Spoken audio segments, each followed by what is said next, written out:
প্রিয় শিক্ষার্থীরা, এসএসসি বাংলা প্রথম পত্র ও ভাগীর স্বর্গ। তো এখন তোমাদেরকে সংক্ষিপ্ত প্রশ্ন উত্তর আমি দেখাবো, তোমরা ধৈর্য সহকারে দেখো। অনেক সময় দেখা যায় নিজে পড়ার চেয়ে কারো কাছ থেকে শুনলে সেটা বেশি মনে থাকে। যেহেতু আগামীকাল তোমাদের পরীক্ষা, আমি বলবো তোমরা শুধু মনোযোগ দিয়ে শোনো, তাহলে কিন্তু তোমরা সহজেই লিখতে পারবা, এগুলো মনে থাকবে। আমি একটু পড়ে শোনাই। শরৎচন্দ্র চট্টোপাধ্যায় কত সালে জন্মগ্রহণ করেন? শরৎচন্দ্র চট্টোপাধ্যায় 1876 সালে জন্মগ্রহণ করেন। তারপর দেখো দ্বিতীয় প্রশ্ন, শরৎচন্দ্র চট্টোপাধ্যায় ঢাকা বিশ্ববিদ্যালয় থেকে ডিলিট উপাধি লাভ করেন কত সালে? 1936 সালে। শরৎচন্দ্র চট্টোপাধ্যায় কত সালে মৃত্যুবরণ করেন? 1938 সালে।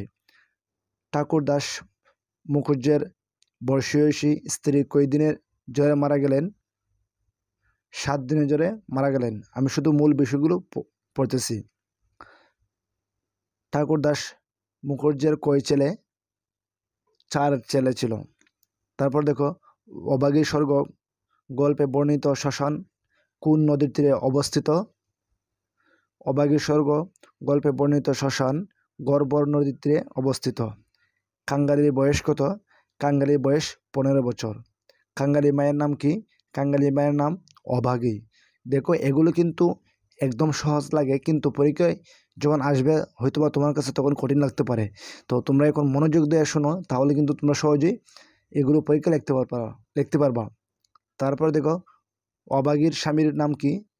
অভাগীর স্বামীর নাম রসিক দুলে। কাঙ্গালি কিসের কাজ শিখতে আরম্ভ করেছে? কাঙ্গালি বেতের কাজ শিখতে আরম্ভ করেছে। অভাগী কাকে রূপকথা বলতে চায়? অভাগী তার ছেলেকে রূপকথা বলতে চায়। কার হাতে আগুন পেলে অভাগী স্বর্গে যেতে পারবে বলে মনে করে? কাঙ্গালি হাতের আগুন পেলে অভাগী স্বর্গে যেতে পারবে বলে মনে করেন। কাঙ্গালি গ্রামের কবিরাজ কয় টাকা প্রণামী দিল? এটা উত্তরটা দেখো। কাঙ্গালি বিন গ্রামের কবিরাজকে 1 টাকা প্রণামী দিল। তারপর দেখো, কাঙ্গালি কি বাধা দিয়ে কবিরাজকে প্রণামী দিল? উত্তর, কাঙ্গালি গটি বাধা দিয়ে কবিরাজকে প্রণামী দিল। কাঙ্গালির আনা বড়িগুলো অভাগী কোথায় ফেলে দিল?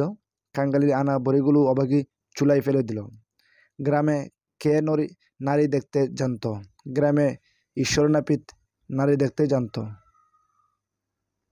অভাগী কাঙ্গালিকে কার কাছ থেকে আলতা চেয়ে আনতে বলল?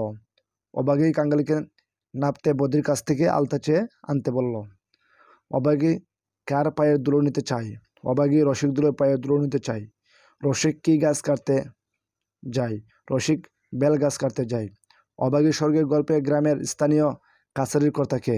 অভাগী স্বর্গের গল্পের গ্রামের স্থানীয় কাছারির কর্তা গুমাস্তা অদর রায়। অন্তরীপ শব্দ অর্থ কি? অন্তরীপ শব্দ অর্থ আকাশ। অভাগী কোন সম্প্রদায়ের নারী? অভাগী দুলে সম্প্রদায়ের নারী। কাঙ্গালিকে কাছারি থেকে গলা ধাক্কা দিল কে? কাছারি থেকে গলা ধাক্কা দিল পারে। অদর রায় গাছের দাম কত চাই? অদর রায় গাছের দাম 5 টাকা চাই। দেখো, এগুলো কিন্তু পরীক্ষার হলে গেলে মনে থাকবে না, তখন দেখবে 4 টাকা, 5 টাকা, 6 টাকা, 7 টাকা অপশন থাকবে।